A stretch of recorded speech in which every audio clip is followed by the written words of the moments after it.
안녕하십니까. 처세 전문 변호사 고성치입니다. 오늘은 이렇게 새벽부터 비가 내리고 있습니다. 저 멀리 뒤에 산에는 물안개가 피고 있습니다. 이렇게 이 자연을 보고 있으면 모든 근심 걱정이 다 잊어집니다. 사라집니다. 지금 세금으로 많은 스트레스를 받고 있는 분들, 납세자뿐만 아니라 이 공무원들, 누구나가 할 것 없이 지금 입에서 단내가 날 정도입니다. 왜 한 나라가 이렇게 주택 하나 가지고 전다가 다 매진을 하는지를 모르겠습니다. 지금 오늘 뉴스 같은 거를 이렇게 보면요, 또 이게 세대 간의 갈등으로 비화되는 것 같아요. 그러니까 4050, 2030 이렇게 그동안 청약저축을 들었는데 갑자기 이제 신혼, 결혼한 무주택자한테 먼저 주겠다. 2030이 이제 뭐 혜택을 보니까 그러면은 4050은 우리는 뭐냐, 20년 동안 이렇게 청약저축을 한 게. 그리고 또 월세로 바꾸겠다. 예? 주택을 가진 분들은 월세로 바꾸겠다. 월세로 바꿔가지고 결국은 버티겠다 이거죠. 그리고 지금까지 2016년부터 그래프를 보니까요, 전세 가격이 한 번도 떨어진 적이 없더라고요. 계속 이렇게 상승 곡선을 올리고 있습니다. 그러면 결국은 이 피해를 보는 거는 누가 봐야 되느냐 이거죠. 결국은 경제적인 약자가 볼 수밖에 없습니다. 그게 이제 세입자죠. 그러니까 서민을 위한다고 했지만은 실제로 서민을 위한 게 아니죠. 그러니까 말이 위한다고 했지만은 절대 위하는 것이 아닌 것처럼 사람이라는 게 다 힘들다 해가지고 내가 위해줄게 그게 위해주는 게 아니다. 물고기를 잡는 것도 물고기를 주는 게 중요한 게 아니고 물고기를 잡는 법을 가르쳐 줘야 되고, 더 큰 거는 돈을 왜 벌어야 되는지 그 이유를 가르쳐 줘야 된다라고 합니다. 흥부가에 이렇게 돈 타령이 있잖아요. 흥부가 매품을 한 대에 세 냥씩 받기로 하고 10대를 받기로 했대요. 그런데 이제 아전이 내일 관아에 이제 매 맞으러 갈 거니까 말 타고나 가라고 돈 잔량을 준다니까 마부한테 준다니까 그 돈 나한테 주소 하면서 그 돈을 가지고 돈 단량이라도 받아가지고 그게 이제 막걸리 반푼어치 먹고 뭐 파전 반푼어치 먹고 떡국 반푼어치 이렇게 하면 없어질 돈인데, 그래도 그 돈이라도 가지고 가가지고 자기 마누라한테 돈 벌어왔다고 이렇게 자랑하는 거 아닙니까? 그러면서 흥부가 자기 마누라한테 이 돈 근본을 자네 하나, 잘난 사람은 더 잘난 돈, 못난 사람도 저 잘난 돈, 맹상군의 수레바퀴처럼 둥글둥글 둥근 돈, 생살직권을 가진 돈, 부귀공명에 붙은 돈, 이놈의 도나 하면서 이렇게 부르짖죠. 어디 갔다 이제 오느냐 하면서, 이 돈이라는 게 생살직권을 가진 돈, 부귀공명에 붙은 돈 아닙니까? 그만큼 우리 일상생활, 우리 인간으로서 이렇게 세상살이를 하는 사람으로서 그게 돈하고 이렇게 떨어질래야 떨어질 수가 없죠. 본능입니다, 본능. 그 본능을 제어한다? 그거는 참 어려운 것 같아요. 그러니까 국가가 나서가지고 뭐를 제어를 하겠다, 그게 안 되죠. 가난은 국가가 나서도 안 된다 하잖아요. 그러니까 국가가 해야 될 의무는 큰 파이를 이렇게 키우는 거죠. 파이를 키우는 거고. 그 위에 정책하는 사람들은 항상 좀 여유가 있어야 됩니다. 국장이요, 과장 일을 하면은 과장이 할 일이 없어요. 그리고 과장급 국장이 되면은 무슨 의미가 있습니까? 그럼 국장 자리가 무슨 의미가 있고, 그리고 장관이 과장급이 돼가지고 하면은 무슨 의미가 있냐 이거예요. 그러니까 다 그 직급마다 맞는 그 격이 있어야 된다. 저는 그래서 생각합니다. 국장은 정치를 해야 되는 것이고, 장가는 더더욱 여유를 부리고 또 공간을 만들어주고 그런 식으로 전체를 관망해야 되는 거고 다 그런 역할이 주어지는데 장관까지 나서가지고 과장급 역할을 하면 안 된다. 저는 그런 생각을 해 봅니다. 좀 이렇게 빗소리 들어가면서 장관은 일선에서 자꾸 이렇게 있으려 하지 마시고 좀 이렇게 자연을 와서 이렇게 자연 속에서 빗소리도 들으시고 또 마음의 여유도 더 찾으시고 그래야 이제 마음이 넉넉해지는 거 아닙니까? 마음이라는 게 이렇게 바늘 하나라도 못 들어갈 수도 그렇게 인색할 수도 있는데 마음에 한번 쓰면은 저 허공과 같이 더 모든 우주 법계를 다 이렇게 포용한다 하잖아요. 마음을 잘 쓰면은. 그러니까 행복함이라는 게 바로 그런 데서 나오는 거 아니겠습니까? 그러니까 모든 납세자들이 다 돈 하지만은 그 돈이 꼭 있어가지고 해피한 것도 아니잖아요. 내 마음속에서 나오는 거죠. 그렇지만은 돈이라는 게 생살직권과 복위공명에 붙은 돈이고 그 돈, 흥부가 돈, 권장을 대신 맞아주고 돈 3냥씩 해가지고 10대 맞아주러 가잖아요. 그만큼 돈이라는 게 우리 일상생활에서 아주 큰 거예요. 이거는 뗄래야 뗄 수가 없어요. 밥 먹는 것보다도 더 큰 거예요. 그 본능입니다. 그 본능을 제어한다. 그거는 저는 아닌 것 같아요. 그래서 국가는 자꾸 이렇게 개입을 하고 규제를 하고 그런 식으로 하는 게 아니다. 판을 깔아주고 더 이렇게 놀게끔 만들어주고 흥을 내게끔 만들어야 된다. 전 국민들이 다 해피한 방법이 뭘까? 그거를 고민해야죠. 편을 갈라가지고 이 편, 내 편 이렇게 해서 될 일이 아니다. 저는 그렇게 생각을 합니다. 결국은 국가가 아무리 나서가지고 이렇게 물건 내놔라, 물건 내놔라.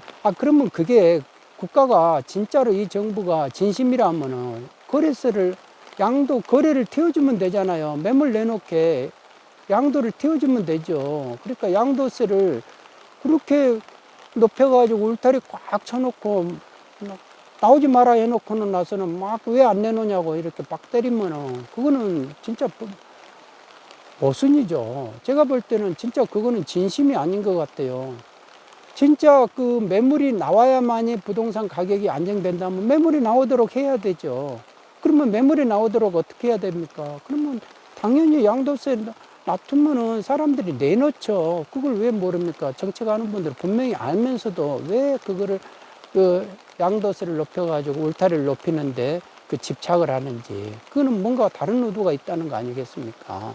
그렇게밖에 생각을 못 하죠. 그러니까 양도세를 일단 낮추고 그리고 또 양도세도 장기적으로는 거래세화 한다 이거죠. 증권거래소 같이 그렇게 거래세화 해가지고 아주 심플하게 하는 겁니다. 왜 납세자가 지금 난수표, 세법을 난수표 해도가듯이 그렇게 해야 되냐 이거예요. 제가 볼 때는 지금 이제 가산세 많이 때릴 거 아닙니까? 세무공무원들이. 지금 세무사가 양포 세무사 해가지고 양도세 신고 잘 안 해주면 납세자가 직접 해야 되는 납세자가 그거를 난수표 해당하다가 잘못돼가지고 나중에 가산세 또 가서 신고했다고 가산세 때릴 거 아닙니까? 그러면 이래저래 볼멘 소리가 나오는 거예요.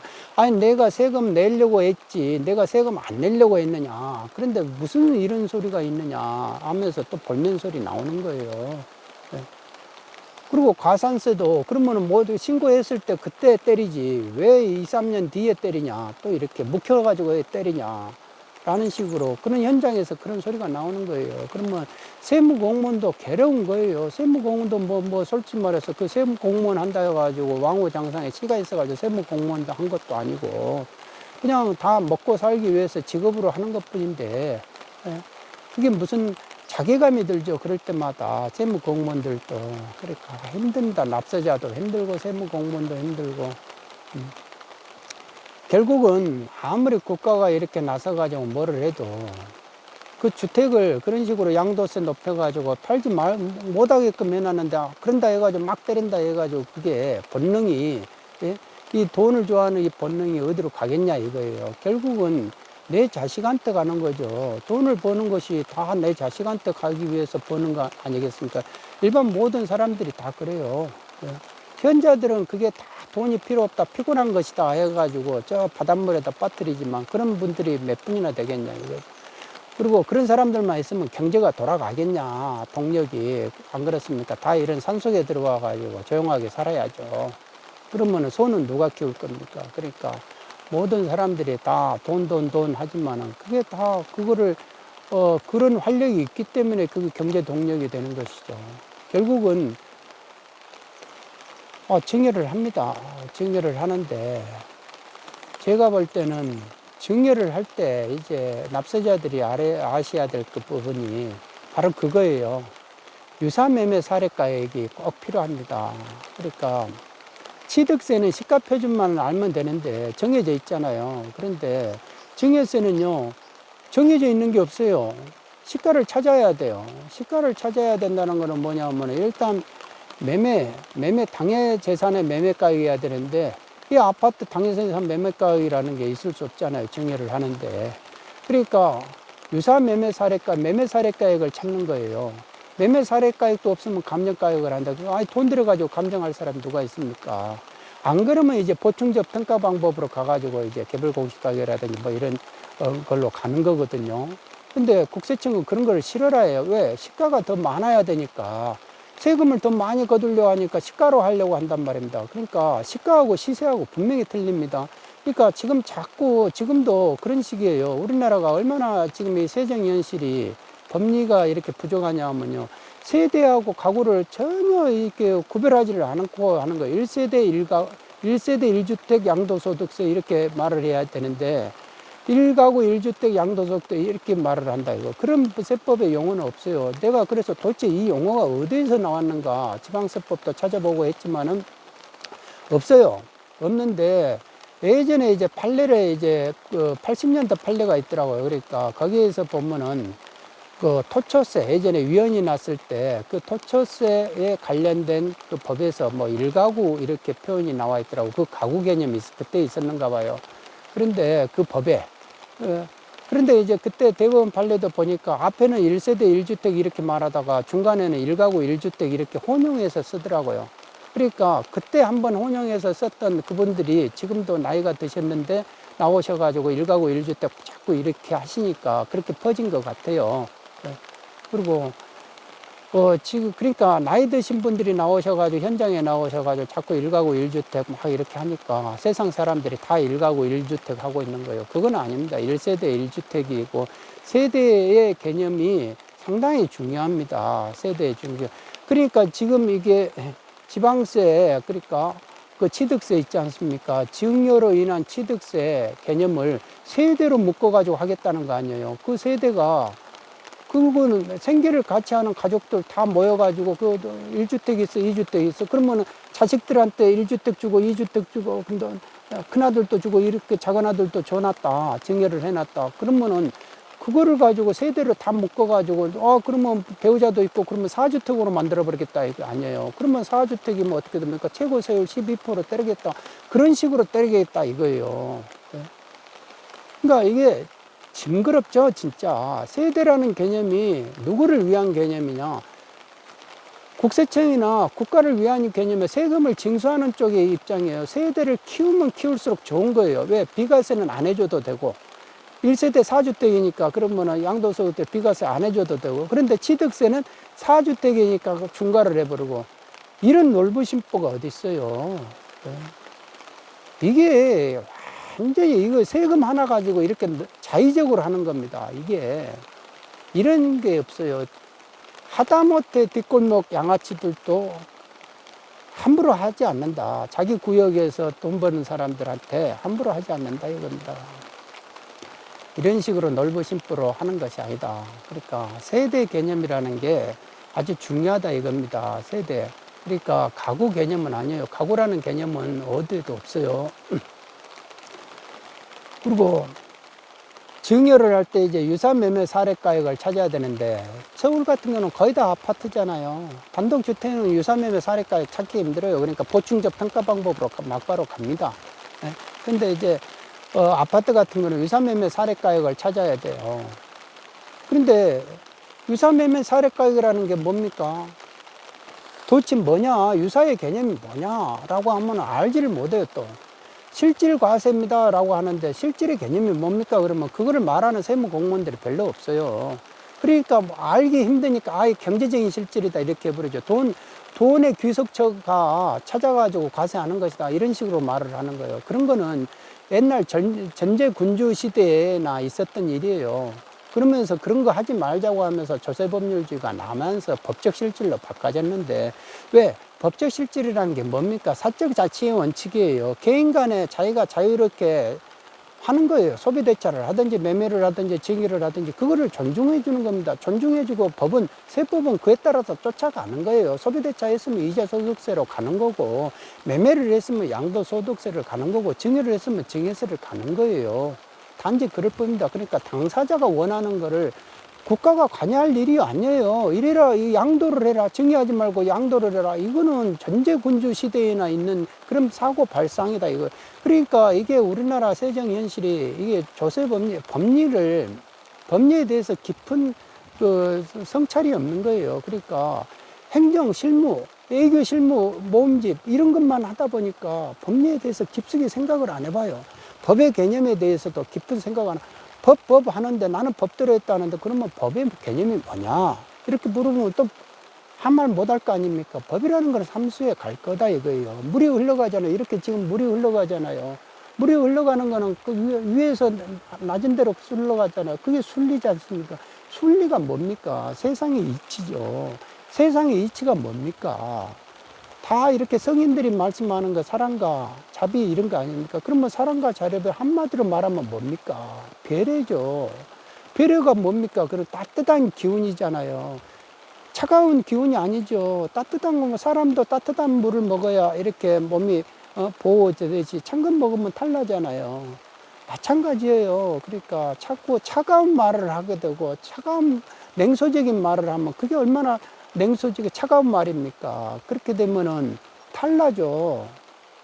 사람 몸도 탈나는데 이 세상에 탈이 안 나겠냐 이거예요. 정책하는 사람들이 그렇게 하면은. 그러니까 나는 법대로 했다 하면서도 법이라는 거는 배려다니까요. 따뜻한 기운을 북돋아 주는 거라니까요.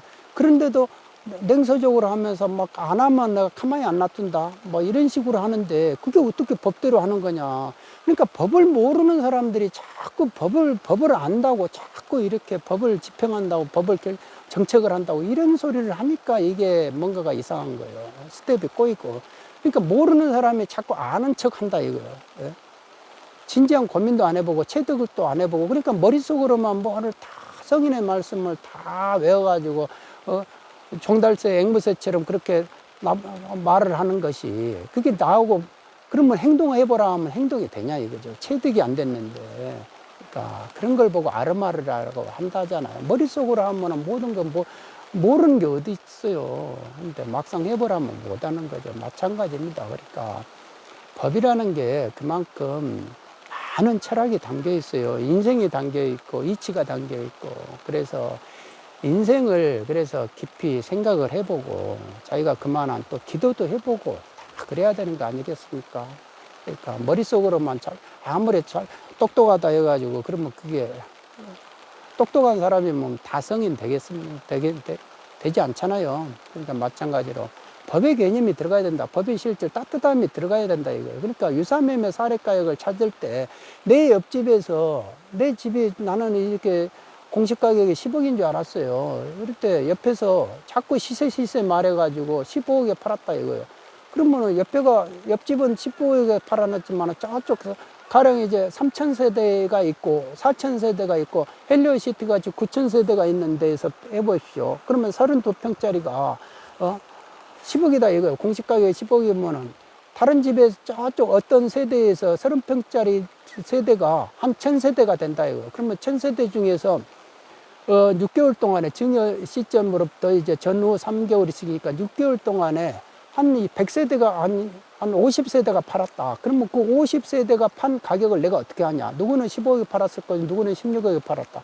누구는 12억에 팔았을 수도 있고 금매를 내놓으면. 그런데 그거를 내가 어떻게 하냐 이거예요. 그런데 그게 다 유사매매 사례가격이다 이거예요. 그래서 거기서 국세청이 높은 가격을 찾으려고 그래요. 그게 이제 유산매매 사례가격이다. 그러니까 납세자는 그걸 어떻게 합니까? 유산매매 사례가격을 어떻게 해요? 내가 무슨 뭐 정보 요원도 아니고 국세청처럼 신고 접수가 돼가지고 국세청은 떠들어 보면 알죠. 전산을 떠들어 보면 본인들도 떠들어 봐야 알 거 아닙니까? 그리고 그거를 다 훑어봐야 알죠. 그러죠. 세무공무원도 솔직히 유산매매 사례가 못 찾아내요.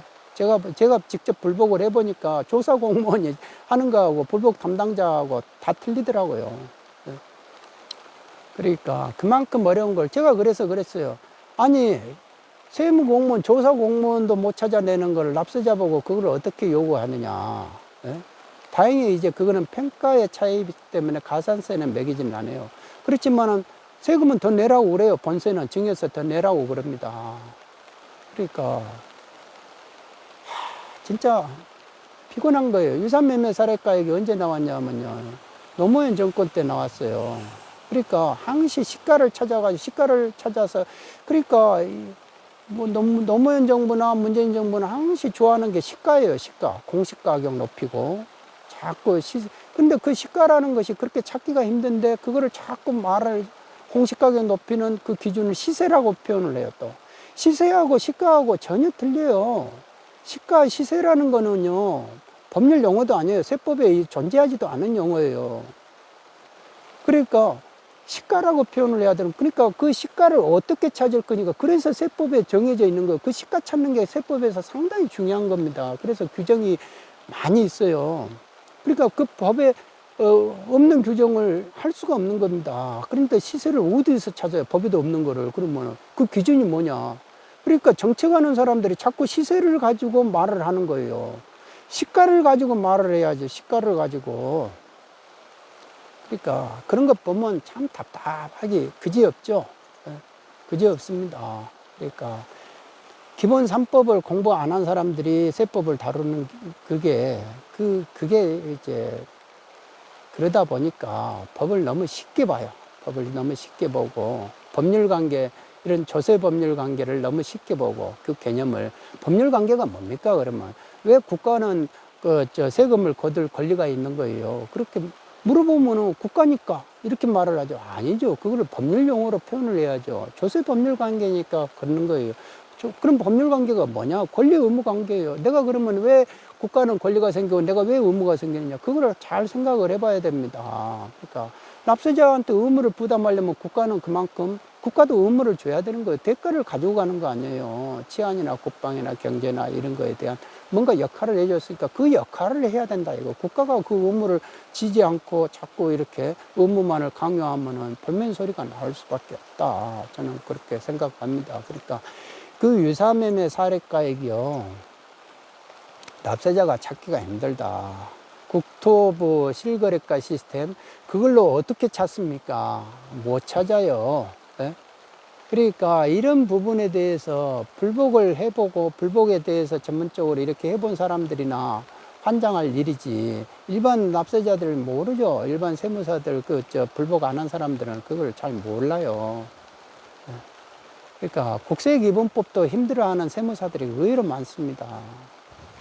야, 또 그런 분들이 이제 정책한다고 이제 정책의 자문위원으로 들어가고 그런다는 거는, 제가 볼 때는 국세기본법을 모르는 분들이 정책의 자문위원으로 들어간다는, 그거는 내가 아주 넌센스다, 어불성설이다 이겁니다. 저는 그렇게 생각합니다. 그러니까 이 유사매매 사례가액을 납세자들이 이제 증여를 할 때 그 부분이 가장 문제가 된다. 큰 첫 관문이다 이거. 그런데 그 첫 관문 넘어가기가 쉽지 않다. 아마 못 넘어갈 겁니다. 큰 단지들은. 그리고 이제 두 번째 관문이 있어요. 그런데 이제 자식들이 재력이 있으면 증여해가지고 너 아들아 너희들이 그러면 증여해서 내라, 내가 주택 줄 테니까 그렇게 하면 되는데, 자식들이 재력이 없어요. 그러면 어떻게 해야 됩니까? 결국은 증여세를 대납해 줄 수밖에 없어요. 그런데 국가는 현금을 좋아하잖아요. 그러니까 현금을 줘야 되는 거예요. 그러면 부모가 현금이 있어야 되는 겁니다. 그러면 10억짜리를 증여할 때 2억 2,500만 원이더라고요.